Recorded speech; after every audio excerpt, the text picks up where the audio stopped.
Hey everyone, welcome back. So, word of warning, I have COVID, getting over it, so I might have a little bit of coughing spells, might be completely incoherent in some parts, so FYI, I apologize. Now, with this series, trying to see if it's possible to replicate metal on an aircraft, and so far, we've got something that looks pretty decent. And there's some problems with it. It's definitely some cool things with it that we'll talk about here in a sec. Now, the next video that I'd like to do, ideally we can get into a complete build where I have full kit out of the box and try to go the whole way with it, with markings, and try to do the best what we can to have a full build. Now, to do that, I ask you guys, make sure that you like in here. I don't want to be one of those, but here we go. 500 likes maybe. If we get to that level, then I know there's enough interest in doing all that, because it is a lot of extra work with the filming and everything on it. Can't just do it on my desk here. So it's a bit of a beast. So make sure that you're liking and subscribing, and I'll produce that if we need to. But in the end, I'm this close to just completely giving up on all of it, to be honest. So in the previous video, is about as far as we got. So, got into copper plating this P-51, and there's some things that we learned with it. One, you don't want to have your aircraft at the bottom of the tank, because what will happen is all the gunk that's at the bottom, all of the, I guess maybe it's denser down there, and so you do also have copper, but whatever is all attaching to it, it gets really rough. And it's basically sandpaper in those areas. And so that was bad. So what I did, went to a bigger bucket. And then we got into about a 3-gallon bucket, and still uses the same kind of concoction, probably something a little bit too strong to be honest. So we used that up and got into some better copper plating to it. But results still a little bit at the end. I was getting something kind of like this where it'll kind of just stop in certain places, or it'll grow and then stop. And maybe you have to keep doing it. It was super annoying. So tried to get into some better stuff. And talked a little bit about this at the last video, but the total ground carbon conductive paint, this works out pretty well. You can kind of thin it a little bit. It's made for it. It is pretty conductive, and so not bad. But I came up to the conclusion, I can do better, right? Well, not so much. Tried using copper, because I'm like, there is some copper stuff out there, and copper is a lot more conductive than graphite. So the premise is out there. Well, trying to actually use this is a fool's errand. It doesn't work too well. When you make the mix, and no matter how much you agitate it and mix it up, it's still going to pretty fast have all the copper go to the bottom. And when you think about that with your airbrush, that means the bug goes to the bottom of the cup and it makes this nice old glunk that goes in there, and it is horrible. So that was epic fail.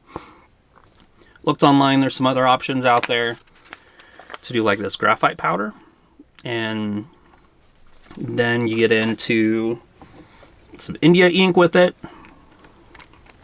and that's pretty good.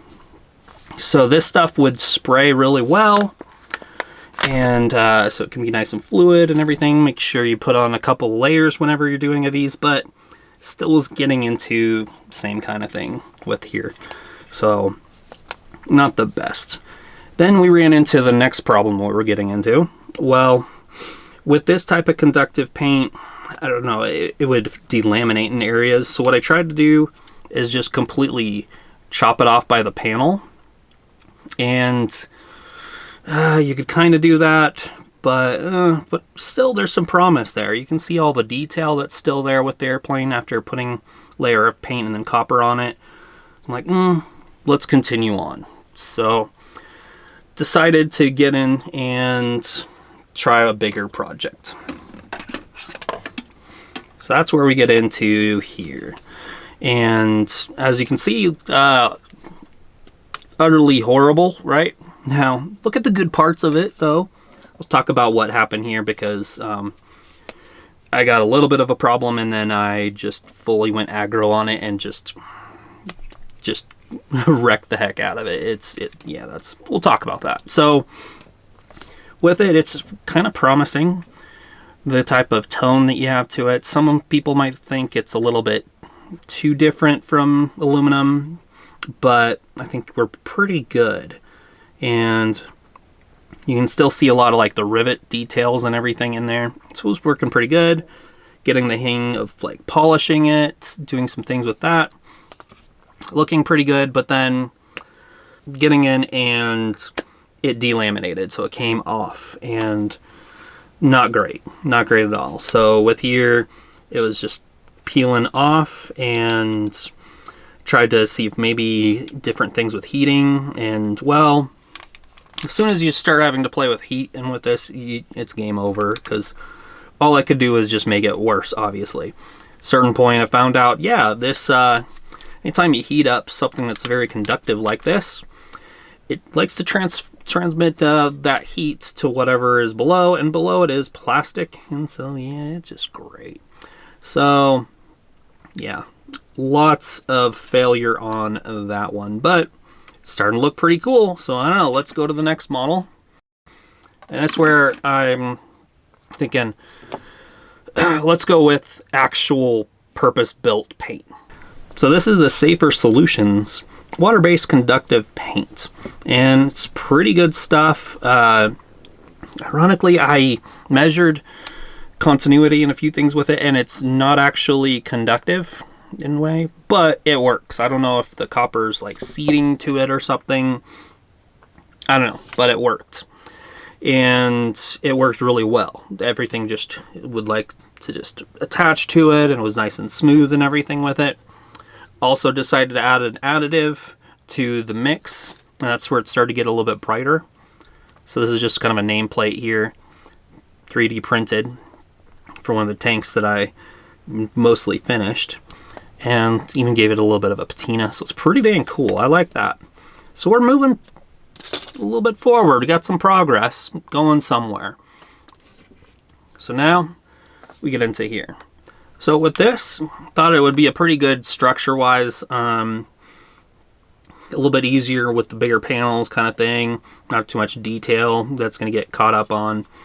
And so I used then that Safer Solutions, and it worked out pretty well, except for delaminating. So they're popping off. One thing that I did in a couple of these is when it popped off, I would just cut it at the panel lines and then repaint it and then put it back in the tank. Well, this I did twice, and it just couldn't really get there the whole way. So kind of a bit, but you can kind of see some promise with it. Got it really polished up pretty well, and I learned just kind of be patient with it when you're doing the nickel electroplating. It can actually be pretty fast, but you still want to make sure that it's thorough. If there's not enough, you'll burn through it, and then you got the copper that'll show through, and that's not fun. Also, after you're polishing, I don't know if it's that I didn't put it in the right voltage, because that's a whole different variable, is getting the voltage and amperage proper, but you can kind of see how some of this flakes off a bit, because the nickel just isn't sticking to it and adhering to the other layer, and I don't know there. So a bit crazy. So that's kind of where we got to there. Now, one of the other questions we got to answer in the end, is this even worth it? So I was trying to look for something that's actually aluminum, but lazy. I guess technically this is aluminum, but I'd have to polish it. So looking through like the colors on it, but I've got some aluminum foil here, the Tamiya type, this new product, the ultra thin aluminum stickers. So that's kind of my reference value, and maybe if I'm going to be using something similar, then you have that. So looking at there, is the color matching? And it's really hard to look at all this on the camera because it's just going to blow out there. But that is one of the other problems to run into is, you know, is this actually going to be nickel? Is this nickel going to look close enough to the aluminum?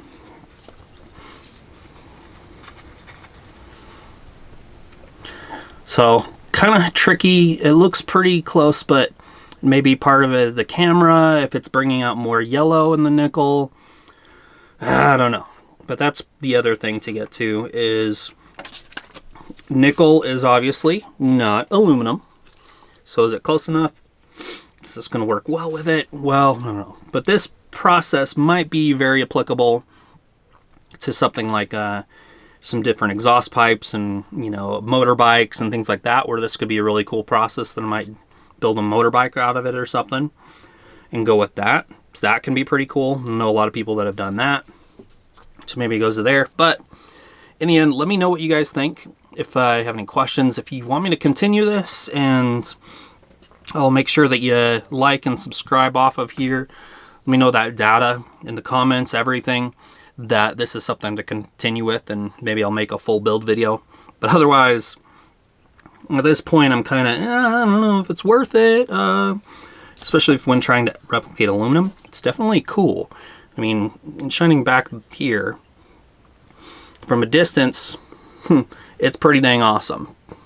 Really cool effect. But I don't know. Maybe the next thing that I'm looking at is actually doing more with the paint and seeing how I can get those to work right. As everybody knows, when you go in and you paint something with a metallic finish, as soon as you put on a protective layer, it kind of dulls it out, and so you get into some problems. So this is one of my test pieces. So I'm trying, and I've got technically a trillion of different spoons that I've been doing a bunch of different tests on. And all of them, you're going to have some kind of difference on there. So is there a type, is there a process that keeps the sheen with there? Because either you go in and you do the metallic paint and then you paint everything on there, which means no stencils, just insignia, or you put on a clear coat and make sure that you have the decal and then clear, and that's a whole nother process. So I don't know, is it better to start diving into the spoon game and going into some of the spoon game's a different thing, going into that kind of rabbit hole, trying to figure out the paints and getting that proper? Or is this electroplating something of interest? Or maybe even just interest because of the pain that I'm going through in this experimentation. So let me know how we'll see the next 2025 as it's coming up. What things will look like if I'm going to be doing more of regular metallics, experimenting with there, or getting into electroplating. So, till next time.